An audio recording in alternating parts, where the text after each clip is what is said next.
يا مساء الفل والورد والياسمين على احسن واعظم جمهور لاعظم نادي في الكون.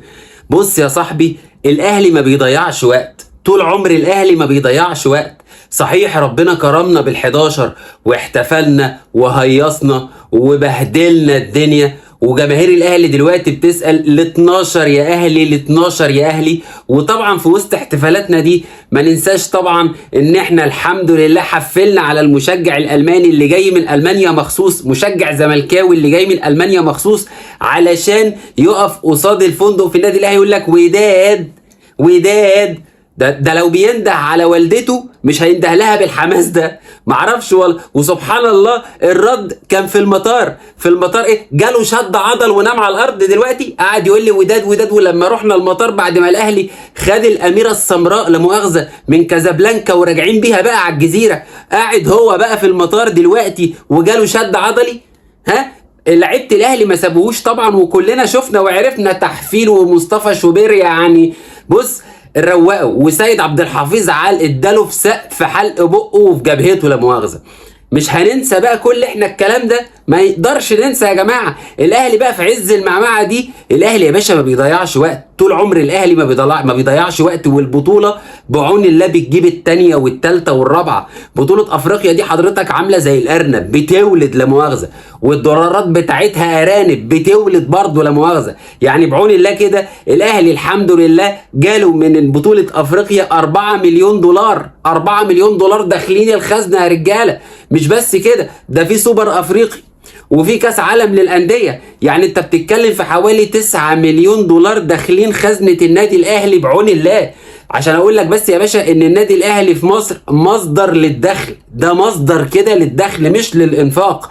في انديه تانية لا مؤاخذه بتنفخ بس ومفيش اي حاجه بتخش، وكلنا عارفين يعني يا جماعه. فعشان اقول لك بقى ان الاهلي فعلا ما بيضيعش وقت، النهارده جايب لك شويه تفاصيل عن 4 لعيبه في الاهلي تهمك جدا جدا جدا. الاهلي يا باشا زي ما قلت لك ما بيضيعش وقت. طيب نيجي بقى نتكلم بسرعة كده على كهروب الحبوب. بقى خلصنا بطولة افريقيا والدنيا عدت على خير، نفضى بقى للراجل ده ونفضى بقى للكام صفقة اللي عايزين نجيبهم والكام صفقة اللي عايزين نبيعهم. كهروب يا باشا النادي الاهلي خلاص لم لا مؤاخذة كده الغرامة بتاعت كهربا وحطها في الحساب. ليه؟ لان النادي الزمالك خلاص دلوقتي يحق له ان هو يشتكي النادي الاهلي ان هو ما دفعش الغرامة، وممكن كهربا يتوقف 6 شهور. فدلوقتي النادي الاهلي خلاص جهز الغرامة وموجودة في حساب كهروبي بالدولار. طب تعرف بقى الاهلي جاب الغرامة دي منين؟ الاهلي جاب الغرامة دي يا صاحبي من 4 حاجات. اول حاجة جزء منها من مرتب ومكافآت الفوز الخاصة بكهروب. الجزء الثاني اعلانات اللي عملها كهروب. الجزء الثالث 2 من رجال اعمال النادي الاهلي هيدفعوا الجزء الثالث مقابل ان يتعمل اعلانات من النادي الاهلي لشركتهم هما الاثنين.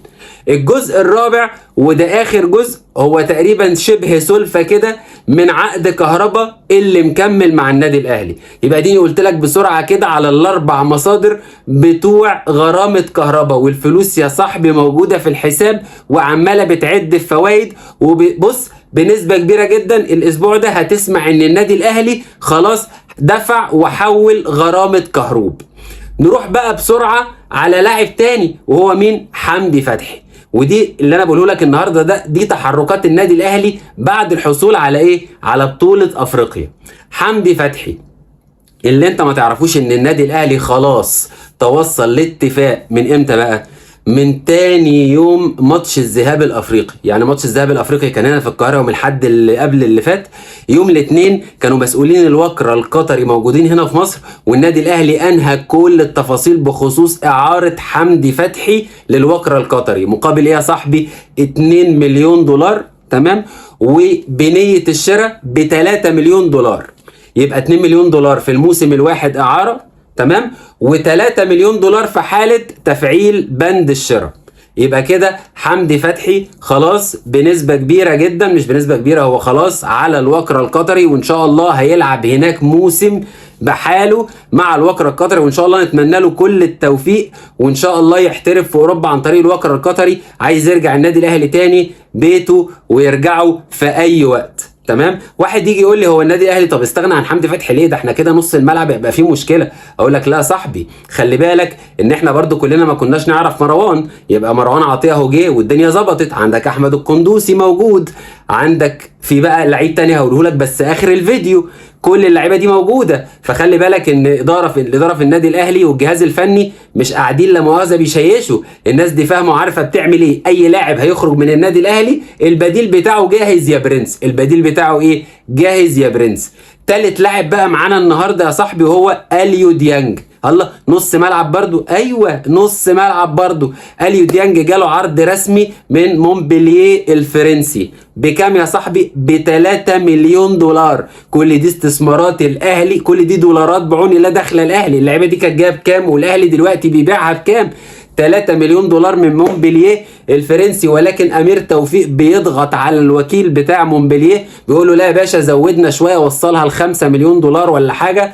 وبيني وبينك هي لو وصلت 4 وحته، 4 الا حته، الاهلي هيقول له الف الف الف مبروك ونشوف وشك بخير يا صاحبي يا دبابه ماليه. ويعني والله قضيت معانا احلى الاوقات وكنت دايما في قلبنا وهتفضل في قلبنا، والنادي الاهلي هيجيب له البديل. هقول لك بقى على البديل بتاع نص الملعب ده مين يا صاحبي، وكلنا اتكلمنا عليه قبل كده. هو مين؟ رضا بوبو. رضا بوبو نادي فيوتشر. اللاعب اصلا مضى للنادي الاهلي 5 مواسم ب35 مليون جنيه، مش دولار، ب35 مليون جنيه. اللاعب خلاص مضى، ولكن فيوتشر لحد دلوقتي لسه مزمزق. فيوتشر لسه مزمزق وبيقول لك احنا عايزين زياده شويه، او احنا على فكره احتمال كبير قوي ننافس على الدوري السنه الجايه وبنعمل فريق كبير، فاحنا مش هنستغنى عن اللاعب. بس انا بقول لك ان بعلاقات كابتن خطيب هيضغط على نادي فيوتشر وهيستخدم صفقه ندفد في الموضوع، ان هو يبقى ايه، هتجيبوا لنا بوبو هسيب لكم ندفد، مش هتجيبوا بوبو هاخد ندفد. عارف الجو ده؟ فالنادي الاهلي مصحصح ودارس وواعي وعارف هو بيعمل ايه كويس. يبقى زي ما قلت لك كده يا صاحبي، تحركات النادي الاهلي بسرعه جدا. كهروب اتدفعت خلاص، الغرامه خلاص بتدفع. حمدي فتحي خلاص للوكر القطري ب2 مليون دولار داخلين خزنه النادي الاهلي. اليو ديانج 3 مليون دولار، وهيبقوا ان شاء الله يوصلوا ل4 مليون دولار لمونبلييه الفرنسي. والبديل للكلام ده كله هو رضا بوبو ان شاء الله من نادي فيوتشر. وزي ما بقول لك خليك واثق دايما في ربنا سبحانه وتعالى وفي اداره النادي الاهلي وفي الجهاز الفني للنادي الاهلي، ان مفيش اي لاعب هيمشي غير لما هيكون ليه بديل قوي، ومش قوي بس، لا ده قوي جدا. وما تنساش ان النادي الاهلي خلاص على اعتاب انه بيخلص مع مهاجم سوبر، واحتمال كبير قوي المهاجم اللي هو كاراكسو من سان استيان الفرنسي. فخلاص الحاجات دي برضو قربت تخلص. فالفترة اللي جاية دي الاهلي، شفت الفريق اللي خد بطولة افريقيا ده، بعون الله قبل ما نبتدي السيزون اللي جاي هتلاقي قد الفريق ده 4 مرات. سلام.